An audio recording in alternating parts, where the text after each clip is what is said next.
They mocked the mountain man for buying an obese bride, but years later they begged for mercy. A dusty street, the clang of a church bell.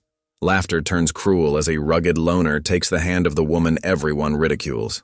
The townsfolk jeer, yet in the mountains their whispers cannot reach her, because this woman carries a secret locked in her father's chest, papers that hold the power to decide who lives, who prospers, and who thirsts.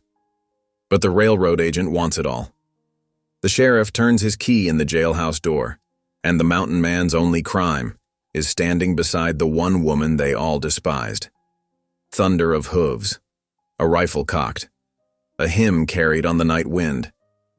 They mocked them once. Now the whole town bends low, pleading for the mercy of the very bride they scorned. What hidden truth could turn ridicule into desperation? And when the law, the railroad, and the town all close in, will mercy be enough to save them? Drop a comment below and share which part of the world you're tuning in from today. If you enjoy stories like this, don't forget to subscribe for more. The Colorado sun beat down on the weathered boardwalk as townsfolk gathered, their whispers rising like wind through prairie grass. Spring had finally touched the mountains, bringing with it the scent of melting snow and fresh possibilities. But on this morning in 1878, possibility wore an ugly face in the small mountain town. William Boone's boots struck heavy on the wooden planks as he made his way toward the mayor's office. His presence alone drew stares. The mountain man rarely ventured into town except for supplies, and never dressed in his Sunday best as he was now. Though best was relative, his coat was still patched at the elbows. His boots still showed the scars of mountain trails. "Reckon Boone's finally lost his mind," someone muttered, "coming down to buy himself a wife?" The mayor stood outside his office, his round belly straining against a vest that had seen better days. Beside him, Rhea Mayfield kept her eyes fixed on the rough boards beneath her feet. Her plain brown dress hung loose on her stout frame, and her hands twisted nervously in her apron. William approached with measured steps, his face giving away nothing. He'd seen Rhea before, watching from a distance as townspeople mocked her size or whispered about her Cherokee grandmother. Something in her quiet dignity had caught his attention. The way she still helped neighbors despite their cruel words, the gentle way she tended the sick with her grandmother's herbal knowledge. "Mr. Boone," the mayor nodded, all business, "you've come with purpose today?" "Yes, sir." William's voice was rough from disuse. "Come to make an honest arrangement." More people gathered, forming a loose circle around the scene. Children darted between adults' legs for a better view, their faces bright with mean curiosity. William pulled a leather pouch from his coat and counted out the agreed sum, crisp bills he'd saved from his winter trapping. The mayor counted it twice, making a show of holding each bill to the light. "Legal and proper," he announced, though his tone suggested there was nothing proper about it at all. That's when the first jeer cut through the morning air. "That won't fetch water," a man called from the crowd, triggering scattered laughter. Rhea's shoulders tensed, but she didn't look up. She'd heard worse in her 28 years. "She'll eat him poor before winter," another voice joined in. Female this time, sharp with false concern. William's jaw tightened, a muscle working beneath his beard.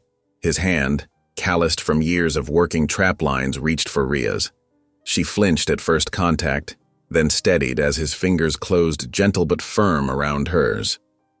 "The arrangement's made," William said, his quiet voice carrying weight. "She's my wife now." More townsfolk had joined the crowd, drawn by the commotion. A group of boys, emboldened by adult cruelty, began a mocking dance. Heavy bride, gonna break the wagon ride?" Rhea trembled beneath their taunts, but William felt her spine straighten. Her grandmother's teachings whispered in her memory. Dignity wasn't given by others, it came from within. William turned them away from the spectacle, his broad shoulders shielding Rhea as best he could. Their path to his wagon took them past the general store where Rhea had worked until yesterday, past the church where she'd prayed alone in back pews, past all the places that had witnessed her shame. The wagon waited at the edge of town, already loaded with supplies for the journey. William helped Rhea up onto the wooden seat, his hands respectful and steady. She settled her skirts, clutching a small bundle of belongings. Her father's carefully preserved treaty papers, her grandmother's book of remedies, a Bible worn soft at the corners. As William took up the reins, more shouts followed them. "Hope you built that cabin sturdy, Boone. Gonna need extra floor joists." William's only response was a gentle click to the horses. The wagon wheels creaked into motion, taking them past the last buildings and onto the mountain trail. Rhea looked back once, taking in the town that had never truly been home. The spring sunshine caught on the church steeple, the same light that had witnessed so many lonely prayers. Then the trail curved, and trees swallowed them into shadow. They traveled in silence as the wagon climbed steadily higher. The air grew cooler, tinged with pine and last patches of snow. Rhea watched William's hands on the reins, noting how carefully he guided the horses around rough spots in the trail. Those same hands had bought her this morning, yet their gentle strength suggested something different than ownership. The sun was settling toward the peaks when they finally reached William's cabin. It stood sturdy against the mountain backdrop, smoke rising from the stone chimney. A small barn housed his horses and mules, and a vegetable plot waited for spring planting. William helped her down from the wagon, then began unloading their supplies. Rhea stood uncertain, watching as lamplight began to flicker behind the cabin's windows. Someone had been here earlier, lighting fires and lamps in preparation for their arrival. The cabin door stood open, inviting yet somehow ominous. Rhea thought of all the times she'd imagined escape from town, dreaming of a place where mockery couldn't reach. Now she stood on the threshold of such a place, but doubt crept in like evening shadows. Had she traded one prison for another? The man who'd bought her seemed kind, but she'd learned early that kindness could wear many masks. She watched him work, his movements efficient and sure, and wondered what expectations lay behind his quiet manner. The lamp in the window cast a warm glow across the wooden porch. Soon she would step inside, into whatever future waited there. But for now, Rhea stood still, feeling the mountain air on her face and listening to the distant cry of an eagle riding the last thermals of day. William approached with the last of their supplies, pausing a respectful distance away. "There's stew keeping warm," he said softly. "When you're ready." Rhea nodded, grateful for the choice in his words. The mountain night was falling fast now, bringing with it all the uncertainty of new beginnings. But as she finally stepped through the cabin door, she carried with her the small hope that perhaps this time change might lead to something better than escape. The lamplight flickered across rough-hewn walls, casting dancing shadows that seemed to hold both promise and warning. Rhea stood just inside, adjusting to this new reality, a reality purchased with crisp bills and witnessed by mocking faces. Outside the mountain, darkness gathered close, while inside, questions hung as thick as wood smoke. What kind of life awaited her here? What kind of man had truly brought her to this place? The lamp flame wavered as if it too wondered what tomorrow might bring.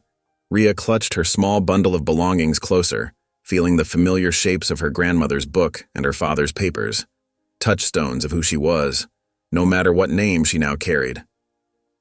The cabin waited, full of shadows and silence, while outside, the wind whispered secrets to the pines. Morning sunlight crept through the cabin's single window, painting golden stripes across the rough plank floor. Rhea blinked awake on the narrow cot William had set up for her behind a makeshift screen of hung blankets. The main bed, she noticed, showed signs that William had slept in his bedroll by the banked fire instead. She sat up slowly, mindful of the creaking cot. The cabin settled into focus around her, a single room that served as kitchen, living space, and bedroom all at once. Pelts hung along the walls like tapestries. Fox, beaver, and rabbit fur in various stages of curing. Their musky scent mingled with wood smoke and pine. Rhea smoothed her dress, conscious of wrinkles from sleeping in her clothes. Her fingers traced the familiar worn fabric as she tried to gather her bearings. The events of yesterday still felt like a dream, or perhaps a nightmare, considering the jeering faces that had witnessed her purchase. A workbench ran along one wall, cluttered with trap parts and tools. Above it hung dried herbs she recognized: yarrow, elderberry, wild mint. Her grandmother had taught her their uses, passing down Cherokee wisdom mixed with frontier practicality. The sight of familiar plants eased something tight in her chest. The furniture was simple but sturdy: a table with 2 chairs, a cook stove, shelves holding tin plates and cups. Everything spoke of utility rather than comfort, yet there was a certain pride in how well-maintained it all was. William clearly cared for his possessions, even if they were plain. Outside, metal clinked against metal. Through the window, she glimpsed William working with his traps, his movements precise and practiced. The morning sun caught in his beard as he bent to his task. Rhea moved to the stove, grateful to find kindling and matches ready. She had just got coffee brewing when the door opened, bringing a rush of cool mountain air. William ducked inside, a freshly cleaned rabbit hanging from his belt. "Morning," he said quietly, removing his hat. He moved to the wash basin, cleaning his hands with careful attention to detail. "Good morning," Rhea replied, her voice barely above a whisper. She busied herself with breakfast preparations, falling back on familiar tasks to hide her uncertainty. The rabbit was quickly dressed and cooking, filling the cabin with savory aromas. Rhea found cornmeal in the stores and mixed up a batch of Johnny cakes, letting them brown on the griddle while she set the table. They ate in silence at first, the quiet broken only by the scrape of forks on tin plates. Rhea kept her eyes on her food, though she could feel William's occasional glances. "Thank you," he said finally, his rough voice gentle. "Been a while since I had proper cooking." The simple words of gratitude caught her off guard. Rhea looked up, meeting his eyes for perhaps the first time since yesterday. They were kind eyes, she realized, tired around the edges, but honest. "You're welcome," she managed, warmth rising in her cheeks. Such simple courtesy shouldn't feel so foreign, yet years of mockery had taught her to expect cruelty rather than kindness. After breakfast, William headed out to check his trap lines. Rhea cleaned up, then ventured outside herself. The spring air was crisp at this elevation, carrying the scent of melting snow and new growth. She recognized many of the plants her grandmother had taught her about growing wild around the cabin. She gathered what she needed: comfrey root, plantain leaves, and calendula flowers that had survived the winter. Inside, she found a small pot and rendered some bear fat from William's stores.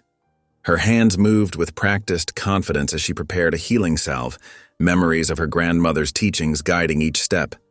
When William returned in the afternoon, she had the salve cooling in a small tin. His eyebrows rose in question as she offered it to him. "For your hands," she explained softly. "I noticed they were getting raw from the trap work." William examined the tin, then carefully applied some of the salve to his calloused palms. "Smells like medicine," he observed. "My grandmother's recipe," Rhea said. "She taught me about healing plants, both Cherokee ways and settler remedies." Something shifted in William's expression, not quite a smile but a softening around his eyes. "Useful knowledge," he said, flexing his hands. "Much obliged." As evening approached, Rhea found herself examining William's spare shirts. Most showed signs of rough mending, more functional than neat. She selected one and began picking out the crude stitches, replacing them with careful, even ones. William watched her work from his place by the fire where he was oiling his traps. "You don't have to do that," he said after a while.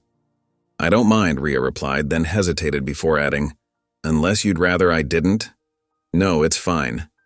He set aside his work, regarding her thoughtfully. "But I need to say something clear. I didn't bring you here to be a servant." Rhea's hand stilled on the shirt. "Then why did you—" She couldn't quite finish the question. "By you?" William's voice was matter-of-fact but not unkind. "Because I saw someone strong enough to endure scorn without becoming cruel. Because I wanted a companion, not a servant. Someone to share this life with if you're willing." Tears pricked at Rhea's eyes, but she blinked them back. Years of mockery had taught her to distrust kind words, yet something in William's direct manner rang true. Later that night, as Rhea prepared for bed, she caught William glancing at her trunk, the one possession she'd insisted on bringing, now sitting locked beneath her cot.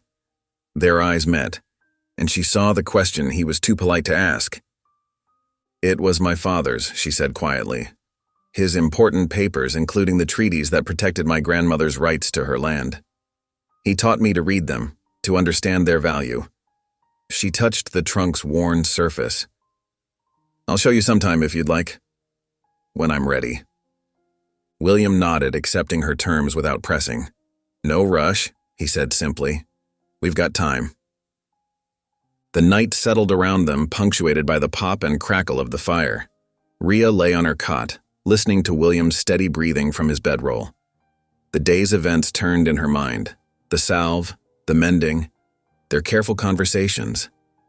Small things, perhaps, but like spring flowers pushing through mountain snow, they hinted at something new taking root. Trust, she realized, was like her grandmother's healing plants. It needed the right conditions to grow and patience to nurture it. Here in this cabin, despite yesterday's harsh beginning, those conditions seemed to be taking shape. Outside, an owl called into the darkness. Inside, the fire burned low, casting soft shadows on the walls where William's pelts hung like silent witnesses. Rhea pulled her blanket closer, allowing herself to feel, just slightly, the warmth of hope beginning to kindle. Morning crept over the mountains, painting the peaks in pale gold while leaving the valleys wrapped in shadow. Inside the cabin, frost sparkled on the window panes. Rhea stirred the cooking pot of porridge, adding a sprinkle of dried berries she'd found in William's stores. The wooden spoon moved in slow circles as she gathered her courage. William sat at the table, whittling a new trap part. The steady scrape of his knife against wood filled the quiet morning air. He looked up when Rhea set 2 steaming bowls on the table, nodding his thanks. "I'd like to show you something," Rhea said softly, her hands twisting in her apron. At William's attentive silence, she moved to her trunk. The key hung on a leather cord around her neck, tucked beneath her collar. Its familiar weight had been both comfort and burden these past years. The lock opened with a solid click. Rhea lifted the lid carefully, revealing leather-bound journals, their pages soft with age and handling. Beneath them lay rolled maps, each tied with faded ribbon, and several official documents bearing government seals. William set aside his knife, watching as she lifted out the first journal. "These were my father's," Rhea explained, her voice growing steadier as she spoke. "He worked as a clerk for the territory's land surveys.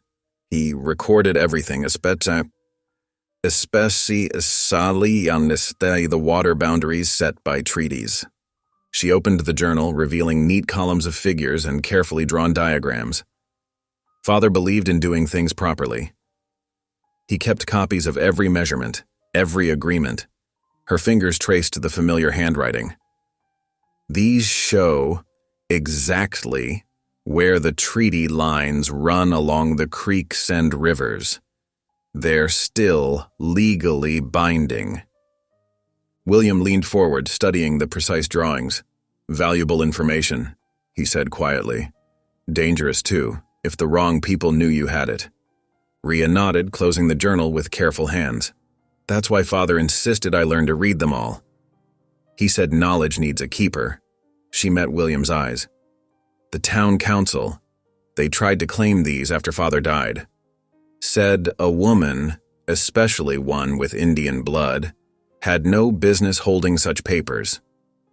"But you kept them safe," William observed. "It wasn't a question. Grandmother taught me how to hide things in plain sight. The trunk stayed locked, and they assumed it held only woman's things, quilts and such." A ghost of a smile touched her lips. "Sometimes people see exactly what they expect to see." William was silent for a long moment, considering. "Thank you," he said finally, "for trusting me with this." Rhea carefully returned the documents to their resting place, locking the trunk. The porridge had cooled some, but neither seemed to mind as they finished their breakfast in thoughtful quiet. Later that morning, William led Rhea down to the creek that ran behind the cabin. The water rushed clear and cold over rocks, swollen with spring melt. A stack of unsplit logs waited near a sturdy chopping block. "Might as well learn the daily things," William said, hefting an axe. He demonstrated the proper stance, the way to let the axe's weight do most of the work. "No rush. Take your time." Rhea's first few attempts went wide, but William's patient instruction helped her find the rhythm. Soon she managed to split several pieces, satisfaction warming her despite the cool morning air. "Not bad," William approved. He gathered the split wood, showing her how to stack it against the cabin wall. "Next, let me show you about fishing." They moved downstream to a deeper pool. William taught her to bait the hooks with grubs he'd collected, explaining how to read the water for likely spots where fish might rest. His large hands were surprisingly gentle as he demonstrated how to tie the line. Rhea's first cast tangled hopelessly. She felt her face flush, but William just helped her untangle it, his low chuckle lacking any mockery. Soon she managed better throws, and they settled on the bank to wait. "The waiting's half the skill," William said, leaning back against a sun-warmed boulder. "Gives a body time to think." Rhea nodded, finding unexpected peace in the sound of rushing water and wind in the pines. A fish tugged at her line, startling a laugh from her as she nearly dropped the pole. William helped her land it, a decent-sized trout that would make a fine supper. The morning passed quietly as they fished, interrupted only by the occasional need to rebait hooks or land another fish. Rhea found herself relaxing, her usual tension easing in the simple company of someone who expected nothing from her but herself. It was early afternoon when they packed up their catch and headed back to the cabin. William stopped suddenly on the trail, his body going still. Rhea followed his gaze to the ground near the cabin's corner. Hoofprints marked the dirt, fresh ones, nothing like the familiar tracks from William's own horse in the lean-to. "Someone came calling while we were gone," William said quietly. His hand drifted to the rifle he always carried, though he didn't lift it. "Stay close to the cabin for now." Rhea nodded, her earlier peace evaporating. She helped William clean the fish, but her eyes kept straying to those strange tracks. Who had come so far up the mountain? And why? Dark clouds gathered over the peaks as afternoon faded toward evening. The first rumble of thunder echoed off the mountainsides like distant drums. William brought in extra firewood while Rhea secured the shutters. The storm broke just as night fell. Rain drummed against the roof as lightning split the sky, throwing stark shadows across the cabin's interior. Wind howled through the pines, making the walls creak. Rhea sat in her chair by the fire, mending one of William's shirts. The familiar task helped steady her nerves, but questions kept circling in her mind. Finally, she gathered her courage. "Do you regret it?" she asked softly, barely audible over the storm. "Buying me?" William looked up from where he was cleaning his rifle. "No," he said firmly. "Those town folks, they mocked what they didn't understand. But I see someone worth standing with." The simple word struck deeper than any sermon Rhea had ever heard. Her hands trembled on the shirt as tears threatened. No one had ever defended her before, not since father and grandmother died. She had stood alone against the town's scorn for so long. "Thank you," she whispered. William set aside his rifle and moved to add another log to the fire. The flames leaped higher, pushing back the storm's shadows. Neither spoke for a long while, but the silence between them had changed. Like spring thaw softening winter's ice, something warm and tender was beginning to flow. Outside, the storm raged on. Lightning flashed across the peaks, thunder rolling through the valleys. But inside the cabin, Rhea felt truly safe for the first time in years. Not just because of the solid walls and warm fire, but because of the quiet man who had seen past the town's cruel judgment to recognize something worthy in her. She watched William return to his rifle cleaning, his movements sure and methodical. The strange hoofprints still worried her, and her father's papers felt heavier than ever in their locked trunk. But she was no longer alone with these burdens. Whatever came next, they would face it together.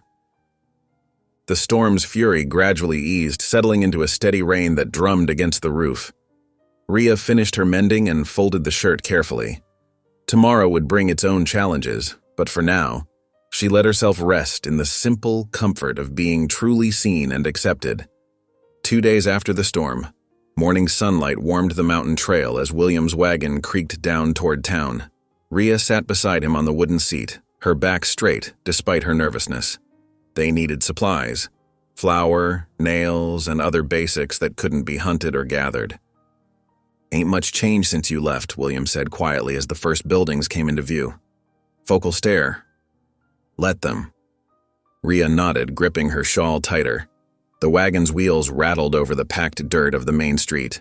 As they passed, conversations died. Townsfolk stopped to watch, some openly pointing, others ducking their heads to whisper. Rhea felt their eyes like physical weight but kept her chin up.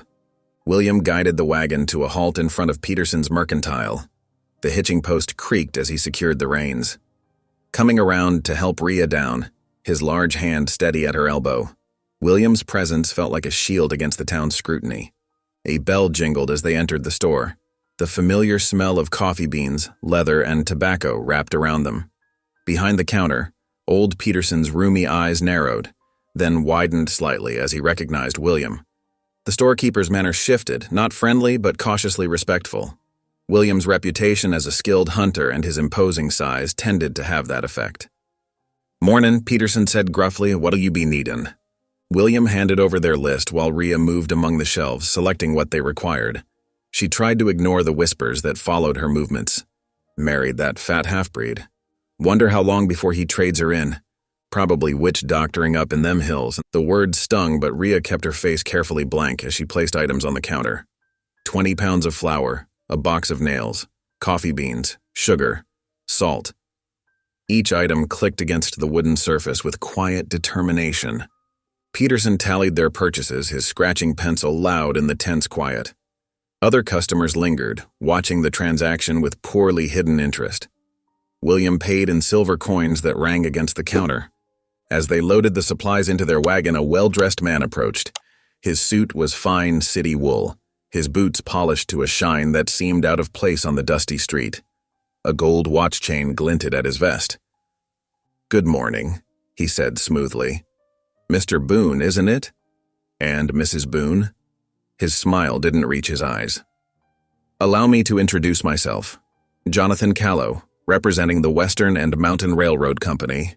William's expression didn't change, but Rhea felt him tense beside her. "Mr. Callow," he acknowledged shortly. "I understand Mrs. Boone is Theodore Mayfield's daughter?" Callow's gaze fixed on Rhea. "Your father and I had several interesting conversations before his unfortunate passing." Rhea's hand stilled on the flour sack she was securing. "Did you know my father well, sir?" "We had business matters to discuss. Water rights, primarily." Callow's tone remained pleasant, but something predatory lurked beneath. "I don't suppose he left any papers?" "Documents regarding those discussions?" "My father's belongings were settled after his death," Rhea said carefully. "I'm afraid I can't help you." William stepped forward, his broad shoulders blocking Callow's view of Rhea. "We've got a long ride ahead. Good day, Mr. Callow." The railroad agent's smile thinned. "Of course, though I expect we'll speak again soon." He touched the brim of his hat and turned away, expensive boots clicking on the boardwalk. William helped Rhea onto the wagon seat, then climbed up beside her. The town fell away behind them as they took the mountain trail home. Only when the buildings disappeared around a bend did Rhea let out a shaky breath. "I've seen him before," she said quietly. "Mr. Callow, he came to our house about a month before Father died. They argued in Father's study. I couldn't hear the words, but their voices were raised. Father was pale when Callow left. He spent that night copying papers by lamplight." William's hands tightened on the reins. "The treaty document?" Rhea nodded. "Father said knowledge was power, but power draws those who'd misuse it. He made me promise to guard the papers carefully." They rode in thoughtful silence until the cabin came into view. As William unhitched the horse, hoofbeats sounded on the trail. Both turned, tense, but it was only two women approaching on tired horses. "Please," called the younger one, her voice tight with worry. "We heard tell you no healing ways." "My boy's burning with fever." Rhea recognized them, the Cartwright sisters, widowed the year before when their husbands died in a barn collapse. Martha and Helen, raising their children on nearby homesteads with little but determination and neighborly help. "Bring him inside," Rhea said, already moving to unlock the door. William carried the boy in, his small face flushed and hot. Helen hovered anxiously while Martha explained the fever had started that morning. Rhea went to work mixing herbs she'd gathered into a healing tea. Her grandmother's voice echoed in her memory, teaching the proper proportions. William built up the fire while she worked, heating water and hanging kettles. Through the long night, Rhea sat with the sick child. She bathed his forehead with cool cloths, spooned the bitter tea between his cracked lips, and hummed the old songs her grandmother had taught her. The sisters dozed in chairs while William kept watch from his place by the door. Dawn's first light crept through the windows when the boy's fever finally broke. His skin cooled, breathing eased, and color returned to normal. Helen burst into tears of relief while Martha gripped Ria's hand. "We can't thank you enough," Martha said. "We'll tell everyone how you helped us. Those gossips in town should know what kind of woman you really are." Ria felt warmth bloom in her chest, not pride exactly, but satisfaction in using her grandmother's knowledge to help others. For the first time since coming to the cabin, she smiled fully, without reservation. The sisters left with their recovering son, promises of friendship and future visits trailing behind them. Ria watched them go, aware of William's quiet presence beside her. "You did good," he said simply. "Grandmother would be pleased," Ria replied. "She always said healing was meant to build bridges, not walls." William nodded, though his expression remained troubled. Ria knew he was thinking of Callow's questions, the threat hidden beneath the railroad agent's polite words. But for now, she let herself rest in the simple victory of a child healed, and the first seeds of acceptance taking root. The morning air was crisp and clean, carrying the scent of pine and promises. Whatever challenges lay ahead, Ria felt stronger knowing she had begun to find her place in this mountain home. Morning sunlight streamed through the cabin windows as Ria swept the rough-hewn floorboards. Her voice lifted in gentle harmony with an old hymn, "Amazing Grace," the familiar words bringing comfort as she worked. The cabin already felt more like home, with dried herbs hanging from the rafters and the smell of fresh-baked cornbread lingering in the air. Through the window she could see William working on the fence line. His strong hands moved with purpose, replacing rotted posts and mending broken rails. The spring breeze carried the steady rhythm of his hammer, keeping time with her hymn. Ria paused in her sweeping, watching him work. The morning sun caught his profile, highlighting the quiet determination in his features. Here was a man who knew the value of honest labor, who understood that love could be shown through actions as much as words. Her heart warmed at the thought. The creak of wagon wheels drew her attention. Martha and Helen Cartwright were approaching, their recovered son bouncing beside them on the seat. The boy's cheeks were rosy with health, a far cry from the fever-racked child of yesterday.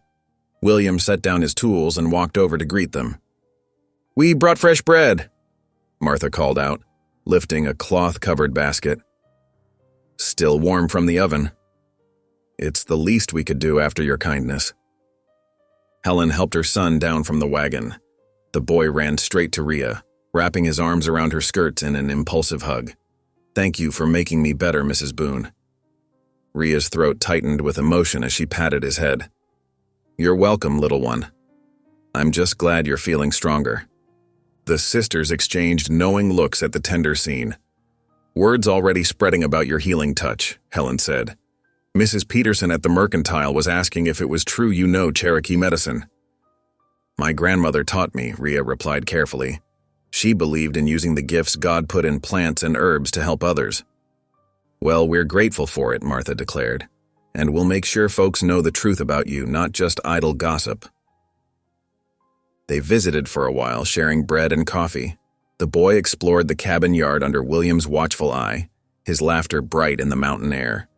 When the sisters finally departed, their promises of friendship felt genuine. As afternoon mellowed into evening, Ria stirred a pot of venison stew hanging over the fire. The rich aroma filled the cabin, mingling with the scent of pine smoke. William sat at the table, whittling a piece of wood with careful strokes of his knife. "Smells good," he said, watching her work. "Been a long time since I had proper home cooking." Ria ladled the stew into bowls, setting one before him.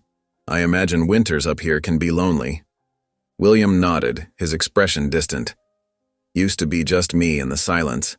Nights so cold the trees would crack like gunshots." He paused, turning his spoon in the stew. "I'd pray sometimes up here alone. Not just the regular prayers, but real pleading. Asking the Lord to send me someone to share it with." The confession hung in the air between them, honest and vulnerable. Ria sat down across from him, her own bowl steaming. "I prayed too," she said softly. "Not for marriage exactly, but for dignity. For a chance to be seen as more than just." She gestured at herself, at the shape that had brought so much mockery. "I see you," William said, his voice rough with emotion. "I see your kindness, your strength, the way you carry your grandmother's wisdom. That's worth more than any shallow judgment. Tears pricked at Ria's eyes. She reached across the table and touched his hand. The moment felt holy somehow, blessed by shared understanding and growing trust. The lamp flickered as darkness gathered outside. Through the window, stars were beginning to emerge in the deepening blue of the sky. But in the shadows beyond the lamplight, hoofbeats passed on the trail. Neither William nor Ria saw the riders, Callow's fine suit and the sheriff's badge catching the last light as they studied the cabin's warm windows. Later that night, as Ria slept in the small bedroom, William sat in his chair by the fire. His ears, trained by years in the wilderness, caught the distant sound of a horse moving through the timber. Someone was watching, waiting in the darkness. Without a word, he took out his hunting knife and began to sharpen it with slow, deliberate strokes. The familiar motion was soothing, but his eyes remained fixed on the window. When he was satisfied with the blade's edge, he checked his rifle, making sure it was loaded and close at hand. The sound of soft footsteps made him turn. Ria stood in the bedroom doorway, wrapped in her shawl. "Trouble's coming, isn't it?" she asked quietly. William nodded. "Callow wants those papers. Men like him don't give up easy when there's profit involved." "What should we do?" "We'll need to be careful. Keep watch, maybe send word to some folks I trust." He looked up at her, seeing not fear, but determination in her face. "I'm sorry to bring this to your door." Ria crossed the room and took his calloused hand in both of hers. "These are my father's papers, my grandmother's lands they threaten. You didn't bring trouble. You gave me someone to stand with against it." Her grip tightened. "If trouble's coming, then we will meet it together." William's fingers closed around hers, strong and sure. The cabin was warm, their connection growing stronger by the day. But outside in the darkness, unknown riders circled like wolves, threatening the peace they had begun to build. The fire crackled low in the hearth as they sat together, hands clasped, watching the night. Their shared strength was as real as the danger, a foundation laid in trust and understanding. Whatever came next, they would face it as one. Dawn painted the Colorado sky in soft pinks and golds as William helped Ria into their wagon.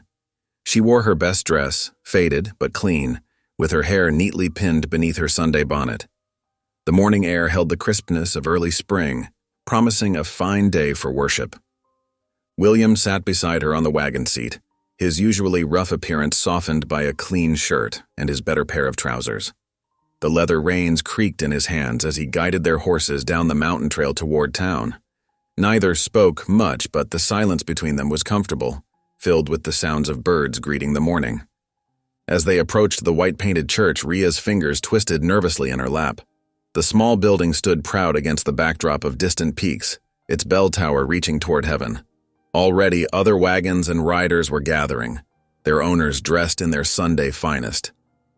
William helped Ria down from the wagon, his strong hand steady at her waist.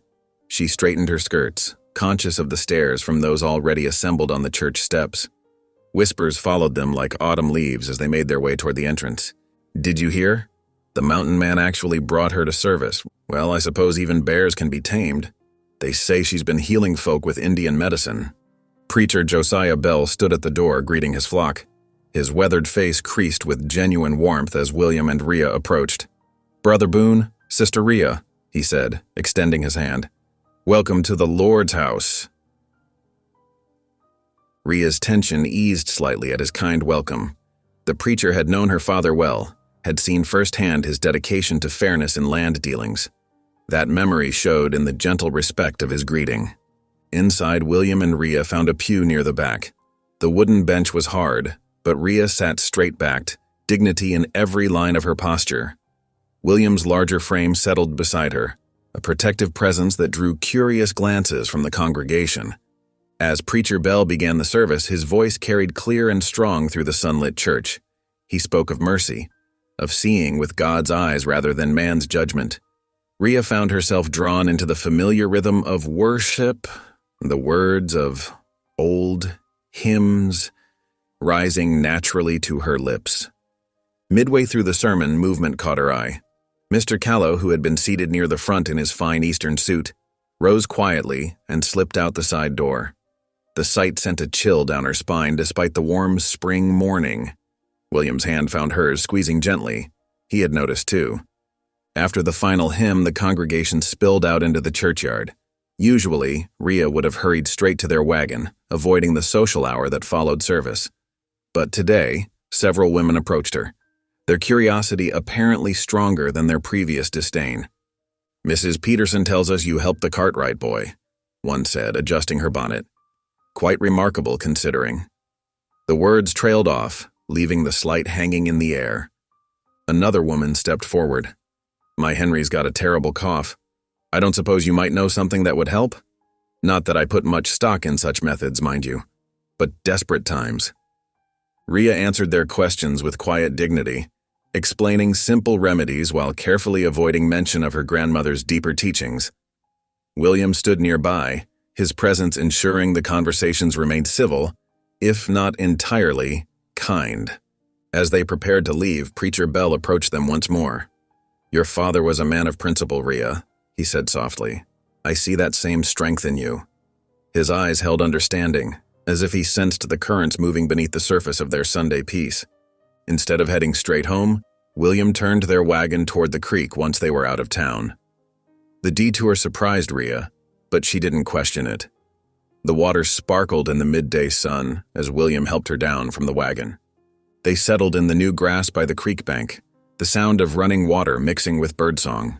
William pulled out a cloth-wrapped package of bread and cheese they'd brought for after service. The simple meal tasted better there in the open air shared between them. "Why here?" Rhea asked, breaking off a piece of bread. William gestured to the creek.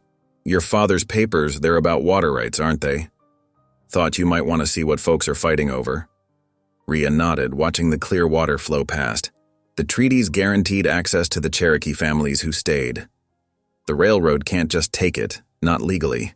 That's what Papa always said. A butterfly danced past on the breeze, and something about its carefree flight struck Rhea as funny. A small laugh escaped her, surprising them both. It was a clear sound, unmarked by bitterness or fear. William turned to her, his eyes warm with appreciation for this new side of her. But their peaceful moment couldn't last forever.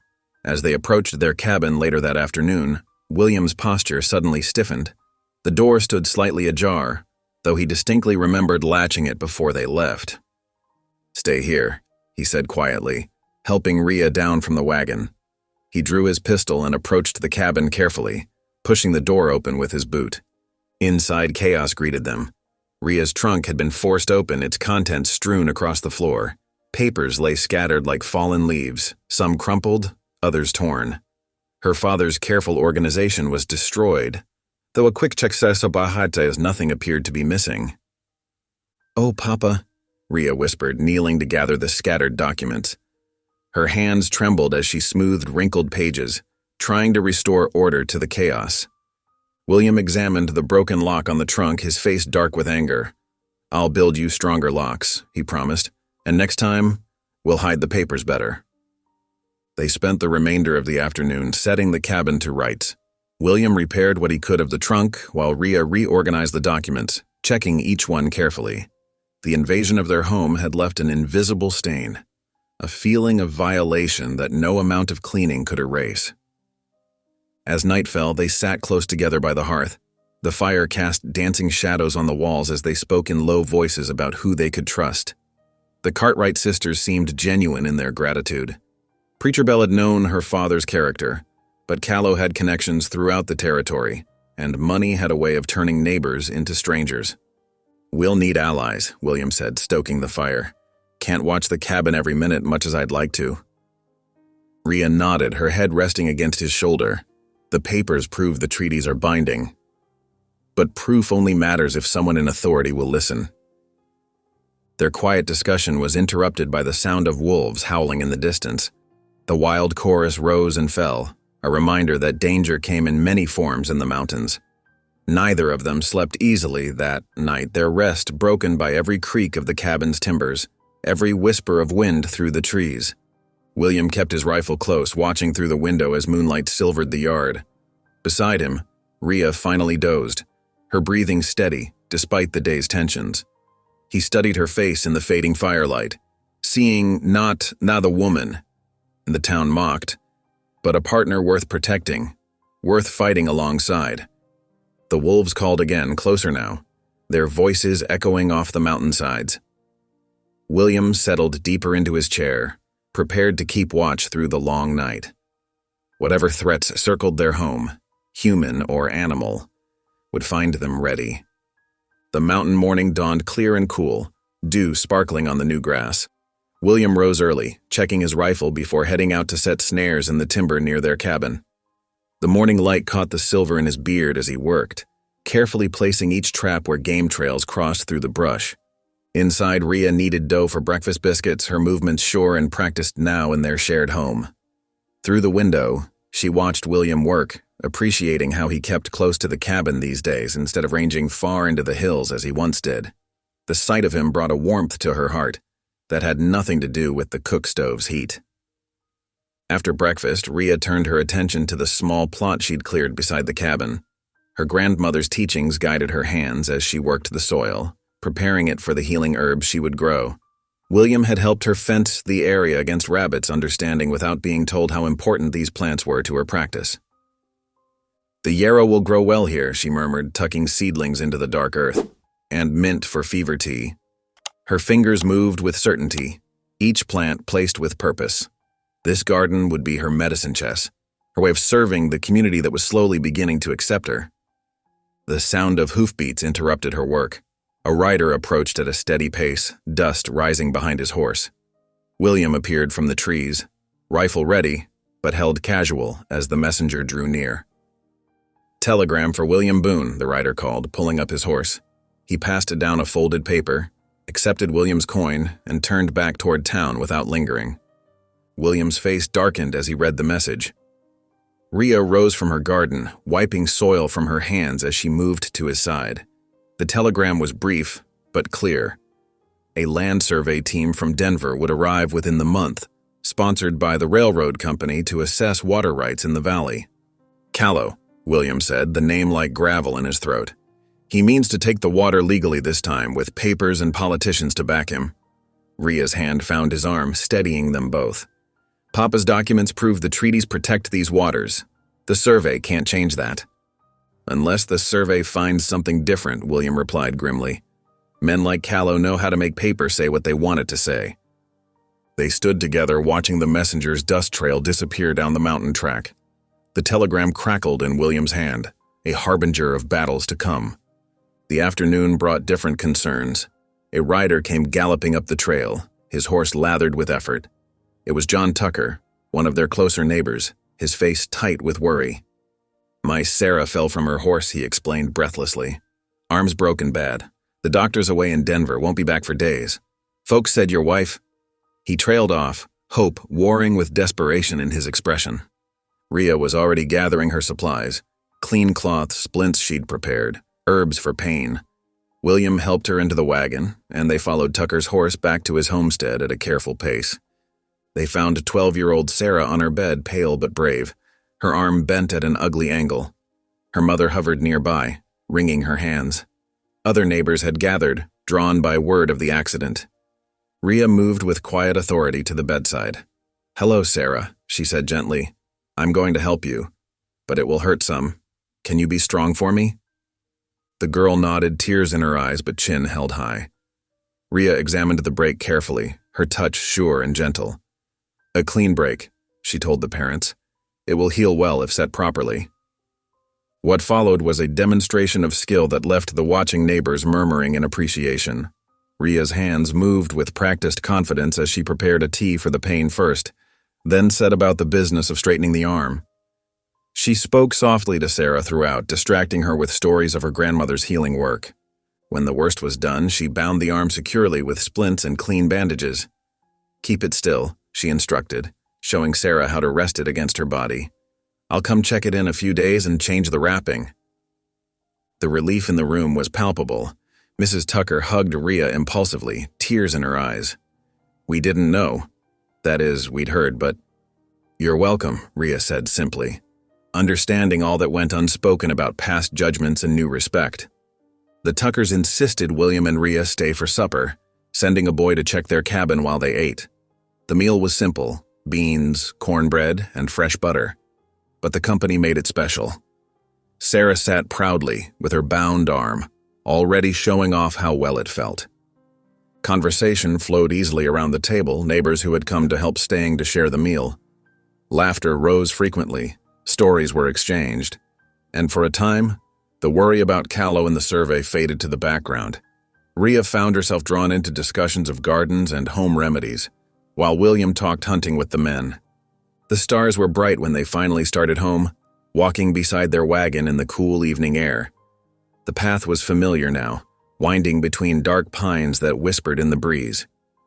William's hand found Rhea's as they walked. "You've given this place more life than I ever managed alone," he said quietly. The words carried weight in the starlit darkness, an admission of how much had changed since she arrived. Rhea squeezed his hand in response, her heart full. The simple gesture spoke volumes about how far they'd come from that first awkward day on the town boardwalk. Their contentment shattered as they approached the cabin. William's grip tightened on her hand, bringing them to a stop. In the soft earth around their home, fresh hoofprints stood clear in the starlight. Multiple horses, circling the cabin deliberately. William's rifle was in his hands instantly, his posture alert as he studied the tracks. "3 riders," he said quietly. "They took their time, wanted us to see they'd been here." Rhea's hand went to the pocket where she kept her father's key. "The trunk? We'll check, but I don't think they broke in this time." William's voice was grim as he helped her into the cabin, checking every corner before lighting the lamp. This was a message. They mean to scare us off, or worse. The cabin was untouched, but the hoofprint's presence felt like a violation. As they prepared for bed, William kept his rifle close, checking the windows frequently. Rhea moved through her evening tasks with deliberate calm, refusing to let fear rule her actions. "We'll need to be more careful," William said as they sat together by the dying fire. "Maybe get a dog to warn us of visitors." His arm around her shoulders was protective, strong. Rhea nodded, her mind already working on plans. "The Tuckers might stand with us now," she said thoughtfully. "And others too, if they understand what's at stake. Water rights affect everyone in the valley, not just us." The night settled around their cabin, deep and watchful. Inside, William and Rhea sat close, drawing strength from each other as they faced this new challenge. The railroad's telegram and the threatening track showed clearly that their fight was only beginning. Beyond the cabin walls, the mountain night was alive with small sounds: owls calling, the rustle of wind in pines, the distant song of running water in the creek. The same creek that men now fought to control, not understanding that it belonged to no one and everyone, flowing free since long before treaties tried to bind it to paper. Dawn painted the mountain peaks in soft rose and gold as William prepared to ride into town.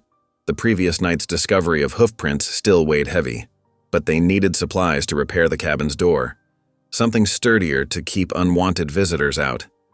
"I won't be gone long," William said, checking his rifle before mounting. "Keep the door barred." Rhea nodded, wrapping her shawl tighter against the morning chill. "We need more nails for the garden fence too," she reminded him, trying to keep her voice steady despite her unease at being left alone. "I'll be back before sundown." William's face softened as he looked down at her. "Stay close to the cabin." She watched him ride away, the clop of hoofbeats fading into the morning quiet. Taking a deep breath, Rhea turned to her tasks. The garden needed attention, young plants requiring water, weeds threatening to choke out her herbs. Work would keep her mind from worry. The morning passed peacefully. Rhea lost herself in the rhythm of gardening, hands deep in the dark soil as she carefully tended each row. Her grandmother had taught her that plants, like people, responded to gentle care and patience. The memory brought both comfort and strength. The sun had climbed high overhead when she heard horses approaching. 3 riders emerged from the tree line, and her heart stuttered as she recognized Mr. Callow's silver-trimmed hat. 2 rough-looking men flanked him, their expressions hard beneath their brims. Rhea straightened slowly, wiping her hands on her apron. The garden hoe leaned against the fence nearby, and William's hatchet lay on the chopping block where he'd left it that morning. She measured the distance with her eyes, keeping her face calm. "Mrs. Boone," Callow called out, his cultured voice carrying a note of false warmth. He dismounted smoothly, leaving his men on their horses. "What a pleasure to find you at home." "Mr. Callow." Ria's voice remained steady, though her pulse raced. "My husband isn't here." "Oh, we know." Callow's smile didn't reach his eyes as he approached. "Saw him ride into town not long ago. Thought it might be a good time for a friendly chat, just between us." He stopped at the garden fence, running a gloved hand along the rough wood. "You know, Mrs. Boone, I've been thinking about those interesting papers your father left you. Land treaties, water rights, valuable documents for certain parties." "They're not for sale," Ria said firmly, taking a step back. Callow's smile tightened. "Everything has a price, Mrs. Boone. I'm prepared to offer a fair sum, more money than your mountain man will see in 10 years of trapping." "The answer is no." Ria lifted her chin, remembering her father's words about standing firm in righteousness. "Those treaties protect more than just water rights. They protect promises made to people who trusted them." "Promises?" Callow sneered. "Progress doesn't wait for promises, woman. The railroad's coming whether you like it or not. Best take the money while it's offered friendly-like." His voice dropped lower, threatening. "Before accidents start happening." Ria's hand found the fence post, steadying herself. "The Lord is my light and my salvation," she quoted clearly, drawing strength from the familiar words. "Whom shall I fear?" "Bible verses?" Callow laughed sharply. He moved suddenly, reaching across the fence to grab her arm. "Maybe you need something more convincing than scripture." Ria twisted away from his grip, her free hand finding William's hatchet on the block. She raised it, blade glinting in the sunlight. "Don't touch me again," she warned, voice shaking but determined. Callow stepped back, but his eyes blazed with anger. "You think that toy scares me? You're nothing but a fat half-breed playing at being brave." He turned to his men, who had drawn closer on their horses. "Remember this moment, boys. She chose the hard way." Their laughter rang cruel in the mountain air as they wheeled their horses around. "You'll regret this," Callow called over his shoulder. "Some accidents can't be fixed with Cherokee medicine." Ria held her position until the riders disappeared into the trees. Only then did her hands begin to shake, the hatchet dropping heavily to the ground. She pressed her palm against the bruise forming on her arm where Callow had grabbed her, fighting back tears of anger and fear. The rest of the day passed intense vigilance. Ria stayed close to the cabin as William had asked, keeping his rifle near as she worked. Every distant sound made her jump, but she refused to hide inside. Fear would not rule her life. The sun was setting when she finally heard William's wagon approaching. Relief flooded through her as he appeared, but it quickly turned to concern when she saw his expression change, reading the distress she couldn't quite hide. "What happened?" he demanded, jumping down before the wagon fully stopped. His eyes swept the yard, noting the abandoned garden tools, the hatchet lying in the dirt. Ria's composure cracked as he reached her. "Callow came," she managed, voice unsteady. "With 2 men. He wanted Papa's papers." William's face darkened as she described the confrontation. His gentle hands examined the bruise on her arm, but his voice was deadly quiet when he spoke. "He put his hands on you?" "I got free," Ria assured him quickly. "Threatened him with your hatchet. But William," she drew a shaky breath, "he said accidents would happen. He meant it. No one will harm you." William's arms went around her, strong and secure. "Not while I draw breath." His embrace was fierce, protective. "We'll need help, though. Can't watch all sides alone." They moved inside as darkness fell, William carefully checking every window and door before lighting the lamps. Supper was a quiet affair, tension thick in the air as they ate the simple meal of beans and cornbread. "Maybe we should leave," Ria ventured softly, voicing the fear that had haunted her all afternoon. "Find somewhere safer." "No." William's response was immediate, firm. "This is our home. Your father's papers protect more than just us. They protect everyone who depends on that water. We'll stand our ground." Ria nodded, heart swelling with love for this man who had become so much more than the stranger who bought her that day on the boardwalk. "I'm sorry I've brought you trouble," she whispered. William reached across the table, taking her hand in his calloused one. "I did not buy you," he said with quiet intensity. "I chose you. And I'll keep choosing you, trouble and all." Tears spilled down Ria's cheeks at his words, but they were tears of gratitude now, not fear. Whatever came next, they would face it together, the mountain man and his bride, standing firm against the storm gathering around them. That night they lay close in their bed, finding comfort in each other's presence as owls called in the darkness outside. The danger hadn't passed. If anything, it had grown clearer. But something else had grown stronger too. The bond between them, forged in shared purpose and deepening love. Dawn broke over the mountain valley, painting the sky in shades of pink and gold. Ria stood at the cabin window, watching William split wood for the morning fire. Despite Callow's threats yesterday, they had survived the night undisturbed. Perhaps, she thought hopefully, their show of strength had discouraged further trouble. That hope died as the morning wore on. William had just returned from checking his trap lines when they heard horses approaching. Many horses. Through the window, they counted 6 riders coming up the trail, led by Sheriff Greeley himself. His badge glinted in the morning sun as he dismounted, deputies spreading out around the cabin. "William Boone," the sheriff called out, his voice carrying a note of satisfaction that made Ria's stomach twist. "Step out here." William squeezed Ria's hand once before opening the door. He moved slowly onto the porch, keeping his hands visible. "Something wrong, Sheriff?" Greeley's jowls quivered as he spoke. "Got reports of stolen goods from Jensen's Mercantile. Witnesses saw you loading suspicious items in your wagon yesterday." "That's a lie," William said firmly. "I bought supplies fair and square, got the receipt in my pocket."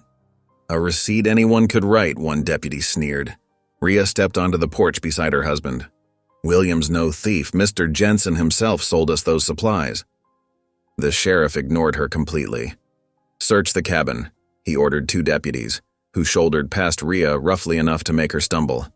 "Easy now," William growled, steadying her. His muscles tensed as the men began ransacking their home, but he kept still, knowing resistance would only make things worse. The deputies emerged minutes later, carrying items from their recent purchase: flour, coffee, sugar, and tools. "Found these hidden under the bed," one announced with a smirk. "Those aren't stolen," Ria protested. "We paid good money." "Shut your mouth, woman," Sheriff Greeley snapped. "William Boone, you're under arrest for theft." 2 deputies grabbed William's arms before he could speak. He didn't fight them, but his voice was steel as they roughly bound his wrists. "This is Callow's doing." "You know it, Sheriff." "Mr. Callow's a respected businessman," Greeley replied. "Unlike some mountain trash who think they can steal from honest merchants." Ria tried to follow as they dragged William toward their horses, but a deputy shoved her back. She stumbled, catching herself against the porch post. "Please," she begged. "This isn't right." William managed to turn his head toward her. "Stay strong," he called. "I'll be back soon as this is sorted." But the deputies yanked him forward, forcing him to mount behind one of them. Ria could only watch helplessly as they rode away, taking her husband with them. The last glimpse she caught of William was his straight back, refusing to be bowed even in chains.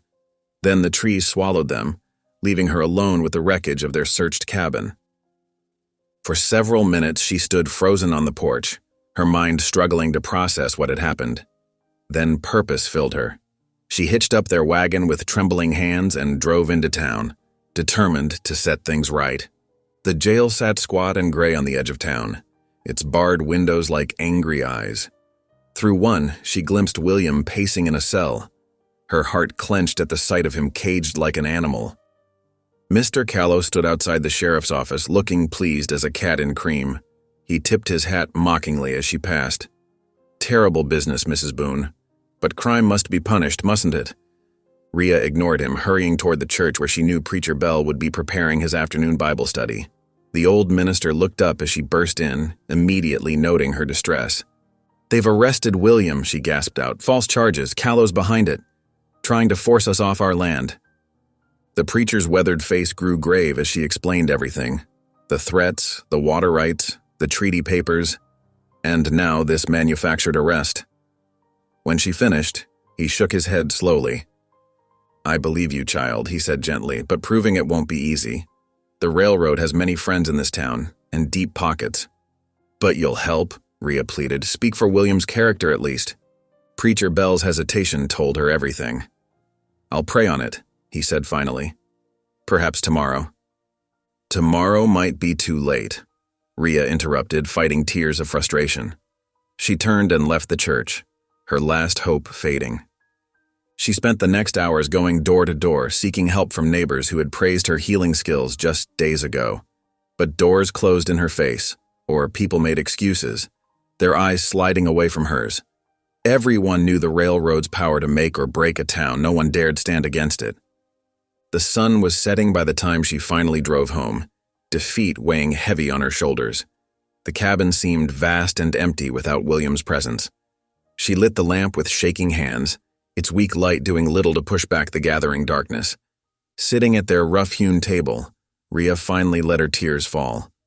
They splashed onto her father's papers, which she'd spread before her in desperate hope of finding something, anything, that might help. The treaties and surveys swam before her eyes as she wept, all her fear and loneliness pouring out. "Lord," she whispered into the quiet cabin, "I need your strength now.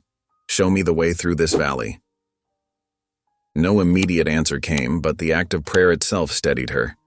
She wiped her eyes and bent over the documents again, reading each carefully by lamplight. Her father had believed these papers important enough to protect with his life.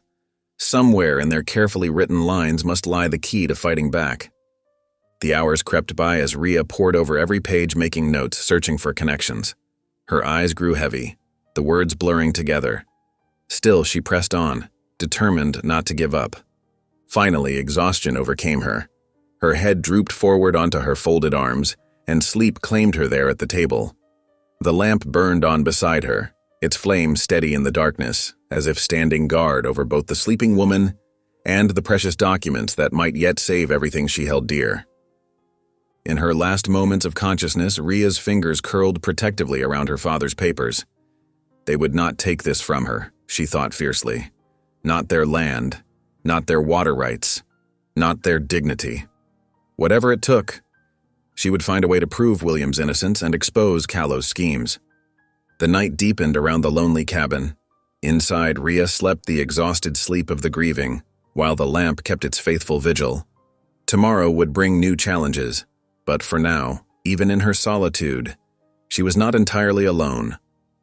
The spirit of her father's righteousness lived in those papers beneath her hands, and in her heart burned the unwavering love of the man who had chosen her, who even now sat behind bars, keeping faith that she would find a way. The pale light of dawn crept through the cabin windows, finding Rhea already awake. She hadn't slept much, her mind churning with worry for William. Her fingers traced the rough wood of their table as she gathered her resolve. The morning air held a bite that made her pull her shawl tighter as she stepped outside. In the kitchen, she wrapped still warm bread in a clean cloth, tucking it carefully into her basket. The loaf was William's favorite, the hearty kind with seeds that kept a man's strength up. Her throat tightened at the thought of him locked in that cold cell, but she pushed the tears away. Crying wouldn't help him now. The wagon wheels creaked as she guided their horse down the mountain trail. Morning mist clung to the pines, and somewhere a jay called, sharp and clear. The familiar sounds steadied her, reminding her that God's world kept turning even when trouble came. Town was stirring to life when she arrived. Shopkeepers sweeping porches, women hanging wash, children darting between buildings on early errands. More than a few faces turned away when they saw her coming. The weight of their judgment pressed against her back as she made her way to the jail. The deputy at the desk barely glanced up. "Visiting hours ain't started." "Please," Rhea said quietly. "I've brought bread for my husband." He grunted, finally looking at her properly. 5 minutes, no more. The cell block smelled of dust and despair. William stood as she approached, his face lighting up despite the shadows under his eyes. He reached through the bars to touch her hand. "You shouldn't have come," he said softly. "It ain't safe." "I had to." Rhea pressed the bread into his calloused palm. "Are they feeding you proper?" "Well enough." William's thumb stroked her wrist. "Don't fret about me. You're the one I'm worried for, alone up there." "I'm managing." She tried to smile. "The garden's coming along fine, and I've kept your traps checked like you showed me." William's eyes searched her face. "You look tired, wife." "I am tired," she admitted, "but not beaten. I won't let them ruin your good name with these lies." His grip tightened on her hand. "Listen to me, Rhea. You're braver than you know. Whatever comes, remember that." Tears threatened again, but she blinked them back. "I will." "Time's up," the deputy called. William pressed a swift kiss to her knuckles before letting go. "Stay strong," he murmured. "I'm with you in spirit, if not in body." Rhea nodded, not trusting her voice. She turned away before her composure could crack, hurrying past the sneering deputy and out into the morning light. Her next stop was the modest cabin shared by Martha and Helen Cartwright.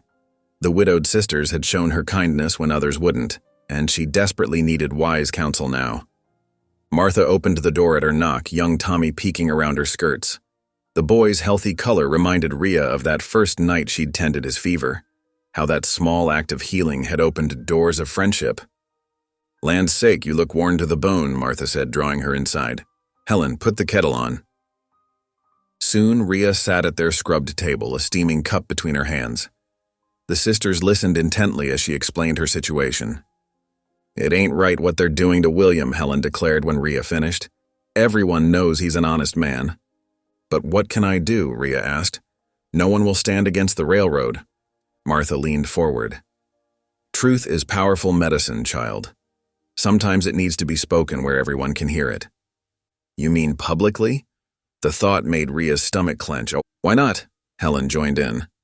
"Sunday service, perhaps. Whole town'll be there." "Including Callow and the sheriff," Rhea pointed out. "Good." Martha's eyes flashed. "Let them hear, too. Your pa's papers prove the water rights are protected by treaty. If enough folks learn the truth, they can't just make it disappear." Rhea turned the idea over in her mind. It was frightening, but maybe that was why she needed to do it. "I'll pray on it," she said finally. The sisters hugged her tight before she left. Their support warmed her heart as she drove home through the lengthening afternoon shadows. That evening, Rhea spread her father's documents across the table, studying each one carefully. The treaties were clear about water rights, with official government seals and signatures that couldn't be disputed. She stacked them neatly, then took out her sewing basket. Her best dress needed pressing and a loose button wanted fixing. As she worked, she rehearsed what she might say, how to present the truth simply and clearly. The lamp burned low as she stitched, her quiet voice lifting in prayer. "Lord, give me wisdom," she whispered. "Give me courage to stand for what's right." A sound outside made her pause. Voices, low but distinct, drifted through the night air. She recognized the sheriff's rough tones and Callow's smoother ones. Moving carefully, Rhea pressed her ear to the door. "Can't wait much longer," Callow was saying. "Survey crew arrives Monday. Need those water rights settled before then." "That woman's got papers that could make trouble," the sheriff replied. "Legal ones. Then make sure she's properly distracted come Sunday." Callow's voice held a cruel smile. "After church would be perfect timing, wouldn't you say?" Their footsteps crunched away through the leaves. Rhea's hands trembled as she lit a fresh lamp wick. They meant to take the survey records while she was at church, but now she knew their plan. She could stay home, guard the paper's number. Her jaw set firmly as she looked at her father's careful handwriting. These documents weren't meant to be hidden away. They were meant to protect people's rights, to ensure justice was done. Sunday service was exactly where they needed to be shown. Rhea spent another hour preparing, organizing the papers in clear order and wrapping them carefully in oilcloth. Then she knelt by her bed, pouring out her heart to God. When she finally slept, her dreams were troubled, but her purpose was sure. Come Sunday, she would speak truth to power, not for herself alone, but for William, for her father's memory, and for all those who needed someone to stand up against bullies and thieves. The thought still frightened her, but a different kind of strength was growing in her heart, the quiet, unshakable courage that comes from knowing you're doing what's right. The night deepened around the cabin. Somewhere in the darkness, a whippoorwill called, its voice clear and unafraid. Rhea slept on, gathering strength for the battle ahead. Her father's papers lay protected in their wrapping, waiting for their moment to shine light on hidden wrongs.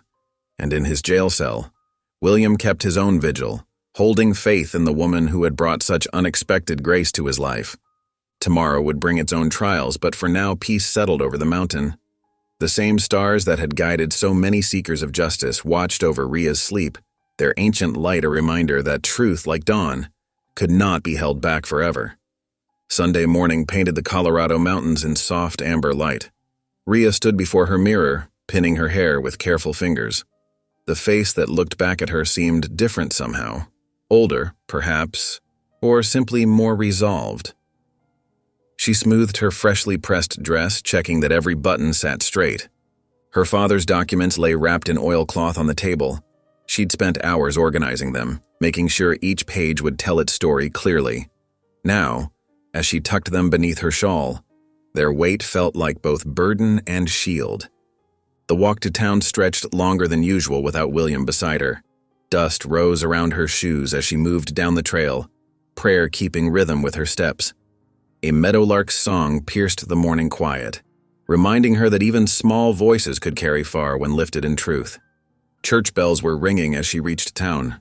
Folks were already filing into the whitewashed building, their Sunday best bright against the weathered boards.